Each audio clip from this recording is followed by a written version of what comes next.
Welcome. Today, we are diving deep into something that's at the absolute core of great leadership: influence.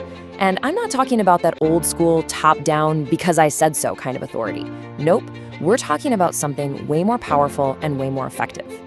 I mean, really think about it for a second. You've seen them, right?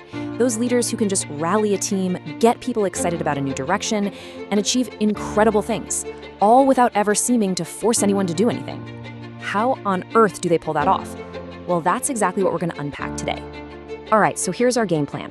First, we'll talk about the real challenge leaders face today when it comes to influence. Then, we're going to open up what I like to call your ethical toolkit. We'll look at 4 specific, key tactics inside it, then cover the one master skill that ties everything together. And finally, we'll talk about how you can start building your very own influence style. You know, in the modern workplace, just having a title on your business card isn't nearly enough. People want a why. They want to feel connected to the mission. Just telling people what to do might get you compliance, sure, but it almost never gets you genuine commitment or that spark of innovation. And that, right there, is the big challenge. So, what's the answer? Well, it's not about learning some kind of Jedi mind trick or becoming a master manipulator. Not at all. It's about building an ethical toolkit, a set of skills that lets you win genuine support and get things done, all while making the trust and respect on your team even stronger. Let's just put a clear definition on this. When we say ethical influence, this is what we mean. It's that incredible ability to get stuff done while making people feel seen, heard, and valued.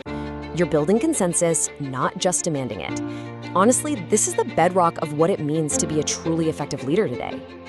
Okay, let's get practical and open up this toolkit.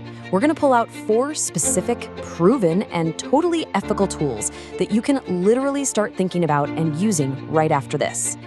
And this table just lays it all out perfectly. You've got rational persuasion, which is all about logic and data. Then you have things like inspirational appeals to fire people up. You've got consultation for bringing people into the process, and even coalition building for those really complex political situations. Let's break these down a little more. I love this slide because it shows the perfect contrast between 2 of the most powerful tools. Think of it as head versus heart. Rational persuasion is all about the head. You're making a logical, evidence-based case that's just undeniable. But an inspirational appeal, that one goes straight for the heart. It connects the work to a bigger purpose, to shared values, and that's how you generate real passion and motivation. Now, this third tool, consultation, is an absolute game changer when it comes to getting buy-in. It's so simple, but so powerful. When you actually ask for someone's opinion, for their ideas, and you bring them into the planning, suddenly it's not just your plan anymore, it's our plan. And that feeling of ownership is priceless. And our final tool is coalition building. Okay, this is the strategic one. This is for the big stuff. Think of it as moving from a solo act to assembling a super team. When your voice alone might not be enough to sway a big decision, bringing in allies who have different kinds of influence can create a wave of support that's impossible to ignore. So we have these 4 awesome tools, right? Rational persuasion, inspirational appeals, consultation, and coalition building. But here's the million-dollar question. How do you know which one to use and when? Because having the tools is great, but knowing exactly which one to pull out for the right job, well, that's the real secret sauce.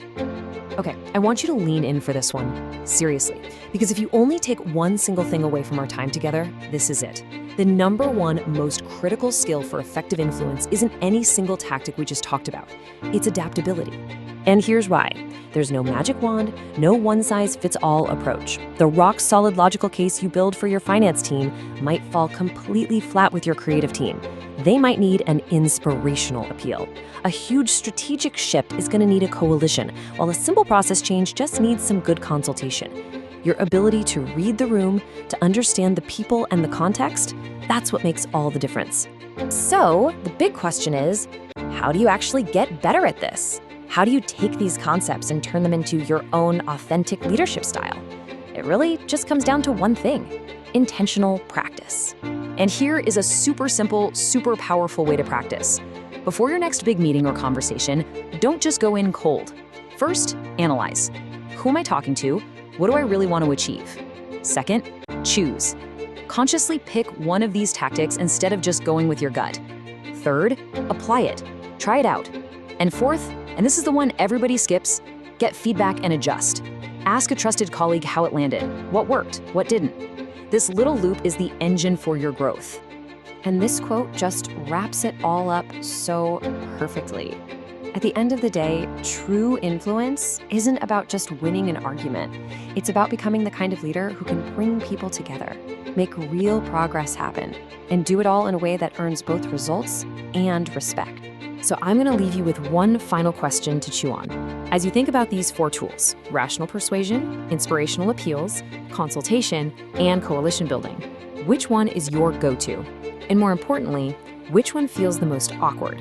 The one you almost never use? Because that's probably where your biggest opportunity for growth is waiting.